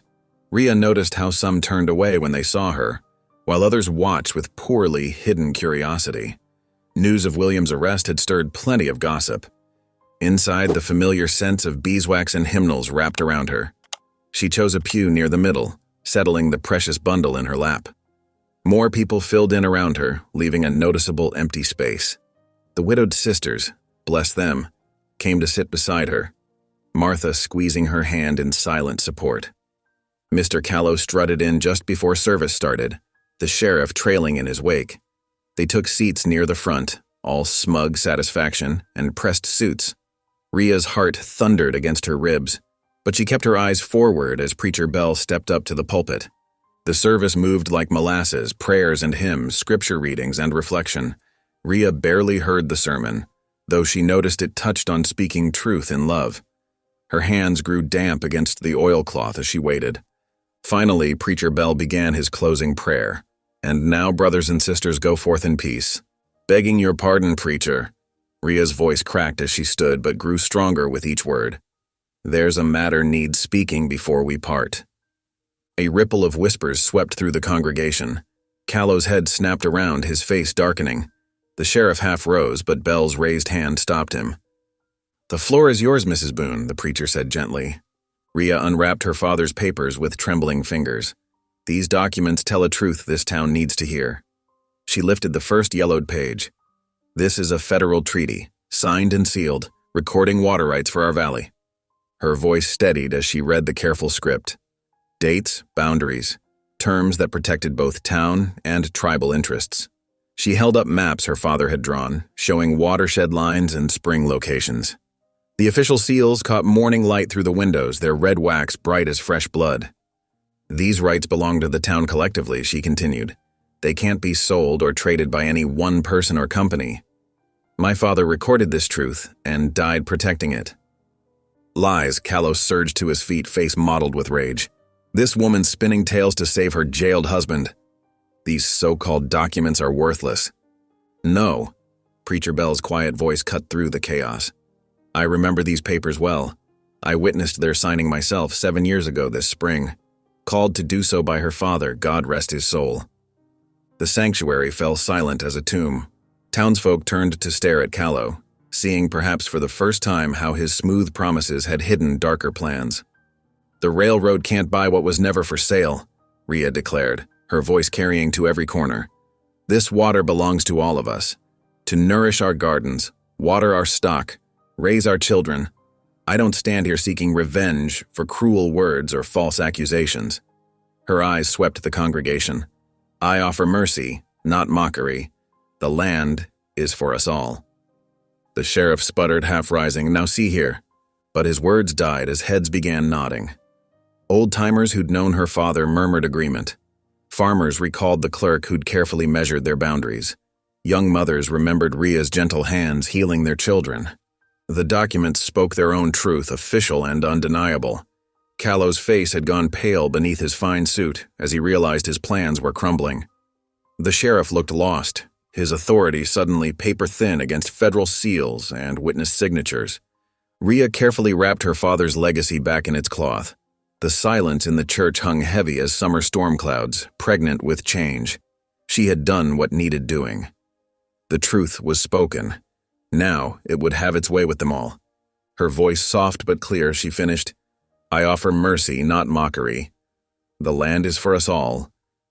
The words echoed in the stillness, simple as scripture, powerful as dawn breaking over the mountains. And in that moment, something shifted in the heart of the town, like ice breaking up in spring, like healing starting in an old wound. The truth had been spoken at last, and nothing would be quite the same again. The church doors burst open as people spilled onto the dusty street. Voices rose like startled birds, some angry, others uncertain. Mr. Callow shoved through the crowd, his polished boots kicking up dust as he stormed away from the church steps. His face had turned the color of a thundercloud. "This is not over," he snarled over his shoulder. "You will all regret this foolishness." The sheriff lingered uncertainly on the church steps, tugging at his collar as townsfolk gathered around him. Martha and Sarah, the widowed sisters, pressed closest. "You cannot keep an innocent man locked up," Martha declared, her voice carrying across the street. "Not now that we know the truth." Others joined in, their voices growing bolder. "Free William Boone," someone shouted from the back. The cry was taken up by others until it seemed to echo off the mountains themselves. Sheriff Greeley's face twisted as he looked from the angry crowd to Callow's retreating back. His authority was crumbling like dry creek mud. Finally, he raised his hands in surrender. All right, he called out. "I will release him, but mark my words, any trouble and he goes right back in that cell." Rhea clutched her father's papers to her chest, hardly daring to breathe as the sheriff trudged toward the jail.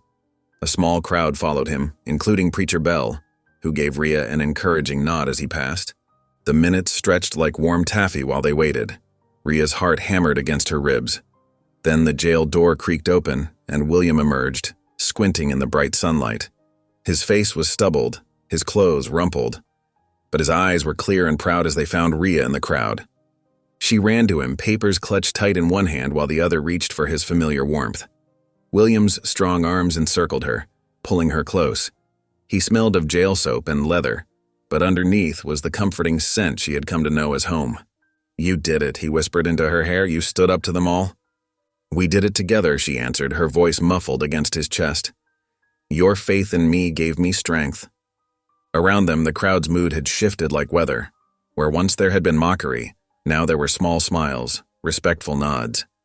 Even those who had jeered the loudest looked somewhat ashamed. "Mrs. Boone," old Mrs. Peterson called out, stepping forward. "Might we bring you some supper later? A body needs feeding after such trials." Others quickly joined in. "I have fresh bread cooling," offered the baker's wife. "And some honey from our hives," added another neighbor. William's arm tightened around Rhea's shoulders as they made their way to their wagon. The same street that had once echoed with cruel taunts now rang with offers of food and friendship. It was dizzying how quickly the wind could change direction. As they drove home, dust rising behind their wagon wheels, Rhea noticed small things she had missed before.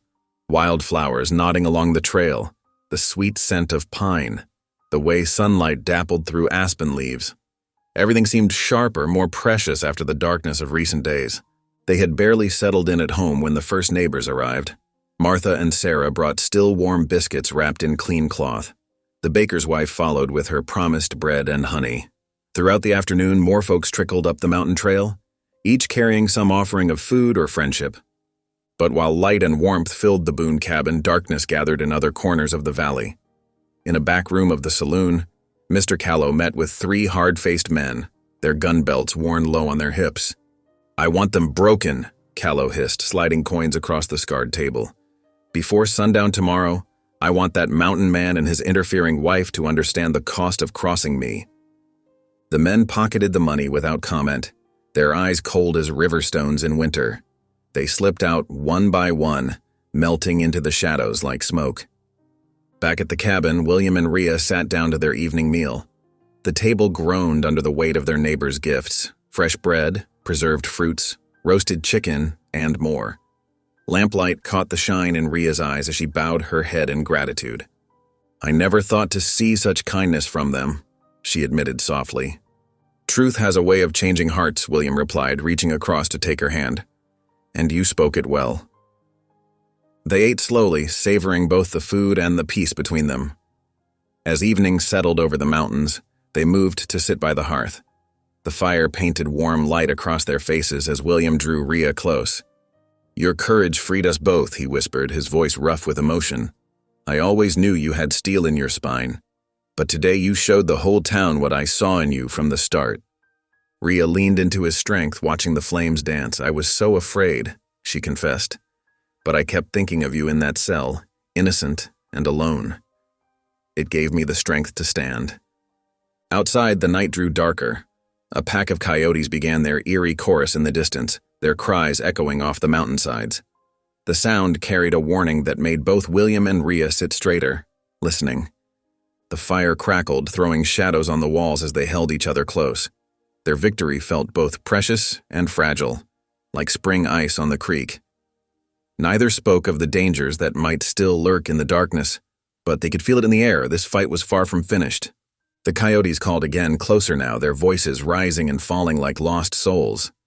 William's arm tightened around Rhea's shoulders as they sat in silence, watching the flames dance and listening to the wild song of warning that echoed through the night.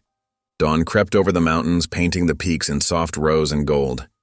Inside the cabin, William and Rhea were already awake, moving with quiet purpose. The memory of Callow's threats hung heavy in the air like storm clouds. William checked his rifle for the third time, the familiar motions bringing little comfort. "We need to be ready," he said, sliding fresh cartridges into place. "Callow is not a man to let go of a grudge." Rhea nodded, her hands steady as she packed emergency supplies, bandages, herbs, dried food. Her father's precious documents lay secured in their trunk, pushed against the most solid wall. She had spent the early hours copying the most important parts onto fresh paper, tucking the copies into various hiding spots around the cabin. "The truth is out now," she said softly, "but that might make him more dangerous, not less." William crossed to her, laying a gentle hand on her shoulder. "We'll face it together," he assured her. "Whatever comes." A sharp knock at the door made them both freeze. William moved to the window, rifle ready, while Rhea pressed herself against the wall. Through the glass, they saw Martha and Sarah, the widowed sisters, standing on the porch. Behind them, their children fidgeted nervously, carrying baskets. William lowered his rifle with a relieved sigh. "It's the sisters," he told Rhea, moving to unlock the door. Martha stepped in first, her face set with determination. "We came to help," she announced, without preamble. "After yesterday's revelations, we know Callow won't take kindly to being exposed." Sarah nodded, ushering her children inside. "The whole town's talking about what you revealed in church.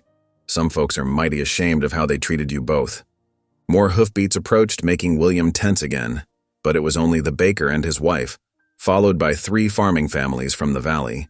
They dismounted carefully, carrying food and, William noted with approval, their own rifles. Soon the cabin was full of neighbors, their voices a low murmur of concern and support. Children played quietly in corners, while adults gathered around the table where Rhea had spread her father's notes. "See here," she explained, pointing to carefully drawn maps. "My father designed an irrigation system that would serve everyone fairly. The creek branches naturally. With proper management, every farm could have water access." The farmers leaned in, studying the plans with interest. "This could work," one muttered. "Better than letting the railroad control it all." "My grandmother taught me about living in harmony with the land," Rhea continued, her voice growing stronger. "She said water is like truth. It belongs to no one and everyone. It should flow freely, blessing all." Heads nodded. Someone suggested they pray together, and Preacher Bell, who had just arrived, stepped forward to lead them. The cabin grew quiet as his voice rose, asking for wisdom and peace. The crack of a rifle shot shattered the prayer. Glass exploded inward as a bullet punched through the window. Women screamed, children cried out, and men dove for cover. William's training took over as he shouted, "Everyone down!" Away from the windows. More shots rang out from the tree line. William caught glimpses of movement. At least 3 men, maybe more, using the pine trees for cover. Callow's hired guns, making good on his threats. "The children," Rhea cried. "Get them to the root cellar." Martha and Sarah herded the little ones toward the trapdoor while William and the other armed men took up defensive positions. They returned fire carefully, trying to conserve ammunition while keeping the attackers at bay. Hours dragged by like molasses in winter. The shooting came in waves, sometimes a furious barrage, sometimes eerie silence broken only by frightened breathing and children's whimpers. Rhea moved between the defenders, offering water and wrapping minor wounds from flying glass. "They're trying to wear us down," William muttered, checking his ammunition. "Hoping we'll give up and run." A bullet thudded into the doorframe, making everyone flinch, but then through the gunfire came a new sound. Hoofbeats. Many hoofbeats approaching fast. "Riders coming!" someone shouted. "At least 20. William risked a quick look. His heart leaped. It was half the town. Men from Sunday service armed and charging up the trail with rifles raised. They spread out in a wide arc, catching Callow's men in a crossfire. "Throw down your weapons," the sheriff's voice boomed out. He had finally chosen a side, and it wasn't Callow's. The hired guns, suddenly outnumbered 4-1, hesitated. Then more townspeople appeared on foot, armed with everything from hunting rifles to ancient muskets. The attackers' nerve broke. They scrambled for their horses, shooting wildly to cover their retreat. Through the chaos, William spotted Callow himself, watching from horseback on a distant ridge. As his men fled toward him, the railroad agent wheeled his horse around and spurred it hard, disappearing over the ridge in a cloud of dust. Gradually, the shooting stopped. Smoke drifted through the trees like morning mist. Inside the cabin, Rhea helped the children out of the root cellar while William and the others checked for injuries. Miraculously, no one was seriously hurt. The sheriff rode up to the cabin, hat in hand. "Mrs. Boone," he said gruffly. "Mr. Boone, I reckon we owe you an apology.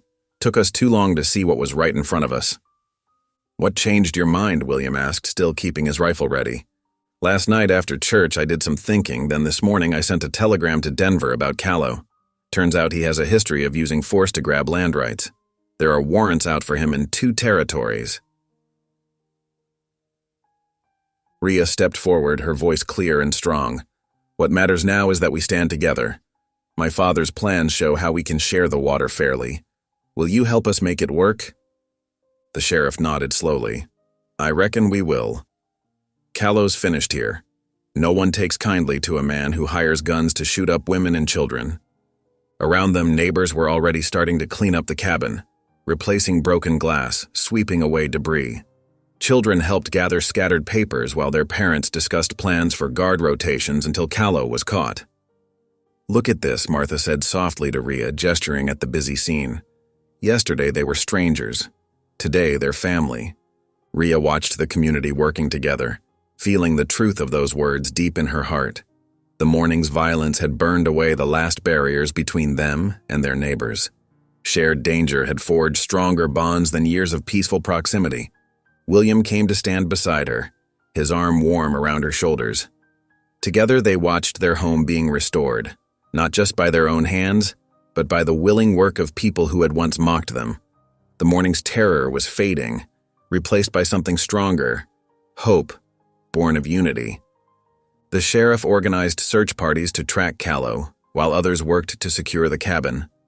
Plans were made, hands were clasped, and promises were given. What had started as William and Rhea's private battle had become the community's cause. The water rights would be protected not by force, but by the strength of neighbors standing together. Evening settled over the valley like a gentle blanket, painting the Colorado mountains in shades of purple and gold. The chaos of the morning's gunfight had given way to an uneasy calm. Outside the Boone cabin, 4 of Callow's hired guns sat disarmed under the watchful eyes of townsmen with rifles, their hands bound with rope. They looked less threatening now, more like lost boys than hardened killers. The cabin itself buzzed with activity as neighbors worked to repair broken windows and patch bullet holes. William stood on the porch, his rifle still close at hand, watching the sunset paint the western sky. Beside him, Rhea dabbed at a small cut on his forehead with a cloth soaked in witch hazel. "Hold still," she murmured, her touch gentle. "It needs cleaning." The sound of horses approaching made them both tense, but it was only Preacher Bell riding up with several more townspeople. The old minister dismounted carefully, his weathered face grave as he surveyed the scene of the morning's violence. "The Lord preserved us today," he said, climbing the porch steps. "But now we face another test. What to do with these men who meant us harm?" Some of the townsmen had gathered around the captured gunmen, their faces hard with anger. "String 'em up," someone called out. "Show Callow what happens when he sends killers against decent folk." Murmurs of agreement rippled through the crowd. The prisoners shifted nervously, fear finally showing in their eyes. Preacher Bell raised his hands for silence. "Before we decide their fate, I believe we should gather together in prayer. Mrs. Boone, would you permit us to hold a meeting in your home?" Rhea nodded, though William noticed her hands trembling slightly as she wiped them on her apron. People began filing into the cabin, which had been mostly put back in order thanks to the neighbors' help.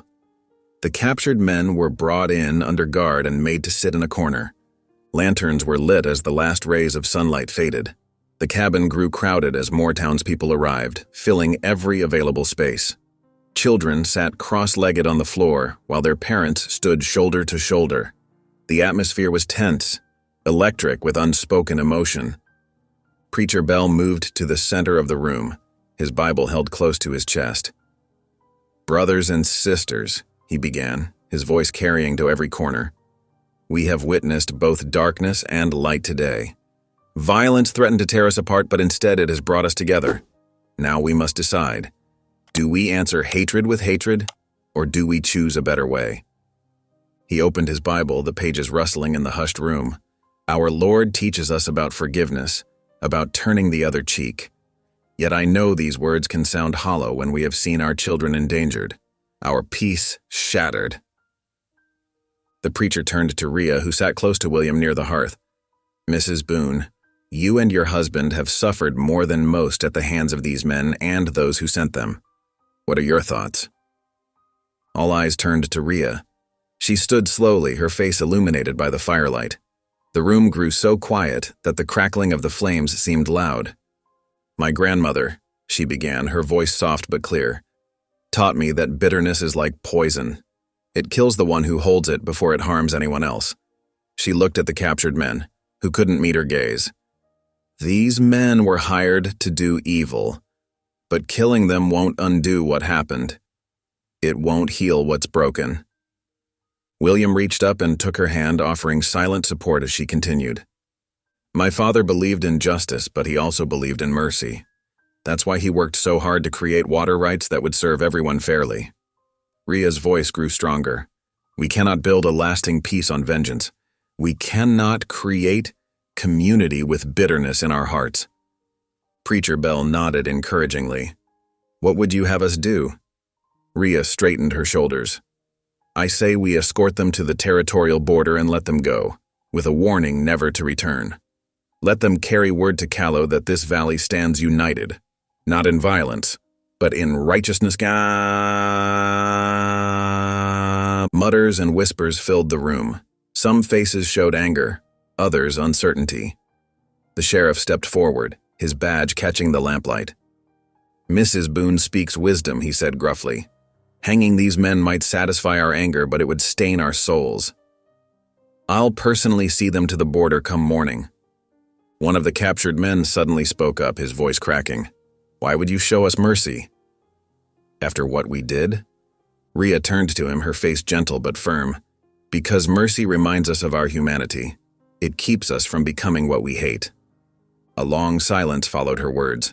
Then Martha, one of the widowed sisters, began to hum softly. The tune was familiar. Amazing Grace. Soon Sarah joined in, then the preacher, and gradually more voices added to the harmony until the cabin filled with song. William watched in amazement as the faces around him softened. Even some of the captured men were wiping at their eyes. The hymn ended, but another began, and another after that. Someone brought out bread and passed it around. Children who had been frightened earlier now dozed in their parents' laps. The evening deepened into night. Neighbors who had once mocked Rhea now sought her out, offering quiet apologies and thanks. The same hands that had pointed in scorn now reached out in friendship. William saw how each gesture, each word of reconciliation, eased something in his wife's bearing. They sat together near the hearth, their hands still clasped, watching the transformation happening in their home. The cabin that had been a fortress under siege that morning had become a sanctuary of peace. Where bullets had flown, now prayers and hymns rose to the rafters. "You're an extraordinary woman," William whispered to Rhea, his voice rough with emotion. She squeezed his hand. "I had extraordinary teachers. My grandmother always said that true strength lies in choosing mercy when vengeance would be easier." Preacher Bell called for one last hymn before people began heading home. As voices joined together in "Be Thou My Vision," William looked around the room. The captured men sat with bowed heads. Children drowsed against their parents' shoulders. Neighbors who had been strangers that morning now stood arm in arm. Through the repaired windows, stars sparkled in the clear mountain sky. The night wind carried the smell of pine and sage, and somewhere in the distance, a coyote called, not in threat, but in song. The valley itself seemed to be listening to the hymn of reconciliation rising from the Boone cabin. As the last notes faded away, Preacher Bell raised his hands in blessing. "Let us go forth in peace," he said, remembering that mercy triumphs over judgment, and love is stronger than hatred. People began to file out into the night calling soft goodnights. The sheriff and his deputies prepared to take the prisoners to the jail until morning. Before they left, one of the captured men turned to Rhea. "Thank you," he said simply. "I won't forget this." William and Rhea stood on their porch watching lanterns bob like fireflies as their neighbors made their way home through the darkness. The night was peaceful now, washed clean of violence by songs and prayer and the miracle of forgiveness. Sarah and Martha were the last to leave, promising to return in the morning with breakfast. As their footsteps faded down the trail, William turned to Rhea. "Your grandmother would be proud," he said softly. "You turned hatred into healing today." Rhea leaned against him, exhausted but at peace. "We all did," she replied. Together. They stood there a moment longer, listening to the night sounds of their mountain home. The cabin behind them, though bearing scars of the day's violence, had become something more than just a shelter. It was now a symbol of redemption, a place where mercy had overcome malice, where a community had found its heart. The morning sun painted the valley gold as dust rose from approaching wagons. Survey officials from Denver pulled up to the town hall, their leather portfolios and brass instruments gleaming. They expected resistance, hands hovering near their sidearms as they descended. Instead, they found the townsfolk gathered peacefully, Rhea's father's documents laid out carefully on a wooden table. William stood proud beside his wife as she presented the treaties, her voice steady and clear. The officials' skepticism melted into surprise as they examined the carefully preserved papers. "These water rights are ironclad," the lead surveyor announced, adjusting his spectacles. "The original agreements protect shared access for all valley residents." Relief washed over the crowd. One by one, families approached William and Rhea. Martha Jensen wrung her hands, tears streaming. "We were cruel to you, Miss Rhea. The things we said." Others followed, confessing past mockery and begging forgiveness. Rhea's eyes glistened as she embraced each one. "Mercy is already yours," she said softly, over and over. That evening, in their cabin's peaceful quiet, Rhea sat by the fire. "They mocked me," she whispered, "yet the Lord lifted me up." William took her hand, his voice gentle. "They begged you for mercy, and you gave it." Autumn painted the Colorado mountains in bold strokes of gold and crimson. Sunlight glinted off the new irrigation ditches that crossed the Boone homestead, where neighbors worked together, shovels rising and falling in steady rhythm. The sound of children's laughter rang through the crisp mountain air as they chased each other around piles of freshly cut firewood. Inside the cabin, William moved with purpose, setting their worn wooden table with tin plates and cups.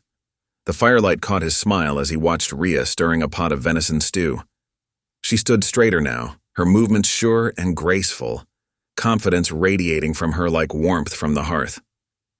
"Smells mighty fine," called Sarah Wilson from the doorway, her arms full of fresh-baked bread. Other families filtered in, bearing dishes and warm greetings. The cabin filled with the gentle buzz of conversation and the clink of spoons against bowls. Lamplight cast a golden glow across faces that once wore sneers, but now shone with genuine friendship. They shared stories and broke bread together, peace settling over them like a familiar quilt.